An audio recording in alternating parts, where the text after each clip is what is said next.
जी जी जी। लड्डू जो है बच्चों के ऊपर फेंक दिया गया। बड़गों की बात करें तो वहाँ पर भगदड़ सा मच गया। एकता के बाद अखंडता आता है, जी जी जी। संप्रभुता आता है, समाजवाद आता है, पंथ निरपेक्ष आता है। तो इस मोनो फैक्टर में से अखंडता गायब क्यों है? जाति पात को मिटा करके देश की अखंडता को फिर से कायम करना चाहते हैं। क्या लगता है कि अखंडता गायब हो चुका है? वह गरीब, महिला, किसान, नौजवान साथियों को जो भी सरकार की योजनाओं से वंचित हैं, उस योजना का पूर्ण रूप से लाभ मिले। और जिन लोगों को मकान, वृद्धा पेंशन, शौचालय, आयुष्मान कार्ड जो नहीं मिला है, उनको लाभ दिलाने का पूर्ण रूप से प्रयास हो। और ब्लॉक के सभी अधिकारी कर्मचारी उस दिशा में कार्य कर रहे हैं। जो अधिकारी कर्मचारी इसमें लापरवाही बरतेगा, निश्चित रूप से उत्तर प्रदेश की सरकार, देश की सरकार गरीबों के जो लोग भी अन्याय करेंगे, चाहे वो प्रधान हो चाहे वो सेक्रेटरी हो, निश्चित रूप से उनके ऊपर दंडात्मक कार्रवाई किया जाएगा। और सरकार इसलिए पूरी तरह से सख्ती से काम कर रही है। अच्छा, तमाम जगह एक मोनोफेस्टो पढ़ा जाता है जिसमें एक संकल्प लिया जाता है। उस संकल्प में से एक वाक्य जो होता है संविधान की प्रस्तावना की अगर बात करें तो एकता के बाद अखंडता आता है, जी जी जी, संप्रभुता आता है, समाजवाद आता है, पंथ निरपेक्ष आता है। तो इस मोनो फैक्टर में से अखंडता गायब क्यों है? अखंडता गायब नहीं है। जैसे मोदी जी ने साफ कहा है कि सबका साथ, सबका विकास, सबके विश्वास के साथ मैं देश के अंदर काम कर रहा हूँ।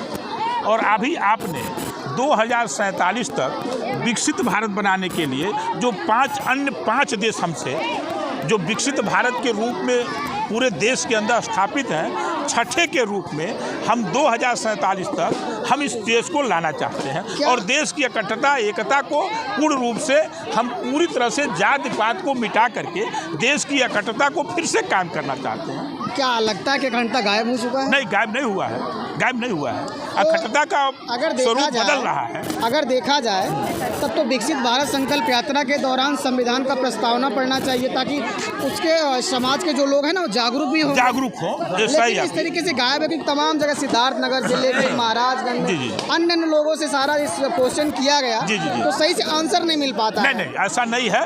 हम निश्चित रूप से, हमारा देश के प्रधानमंत्री और इस प्रदेश के मुख्यमंत्री आपके विचारों से अवगत हैं और देश के अंदर किसी भी प्रकार का सभी जाति धर्मों को साथ लेकर के वो चलना चाहते हैं। अच्छा, एक चीज़ विकसित भारत में एक और चीज़ देखा गया जो कॉमन है, भीड़ इतनी बढ़ जाती है, जो ग्रामीण लोग हैं वो भीड़ तो काफ़ी हो ही जाता है। उसमें स्कूली बच्चे जो हैं उनकी संख्या जो है अगर देखा जाए अमूमन संख्या 50 की होनी चाहिए, लेकिन 250-250 लोग आ जाते हैं बच्चों की संख्या, जिसमें अंधा होता है। दरैची में देखा गया लड्डू जो है बच्चों के ऊपर फेंक दिया गया।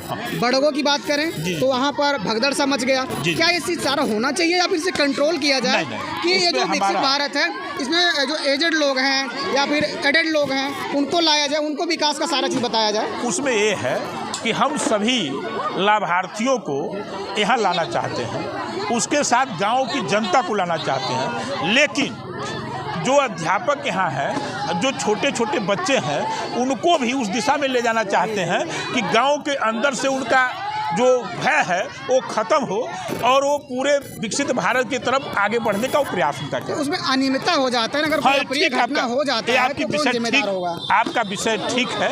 निश्चित रूप से इसके लिए हम लोग गांव के सम्मानित प्रधान से, गांव के सम्मानित लोगों से, यहाँ के जो सेक्रेटरी साहब हैं, लेखपाल साहब हैं, अध्यापकगण हैं, उनसे पूरा विचार करेंगे और इस पर कंट्रोल करने का प्रयास करेंगे। Thank you sir.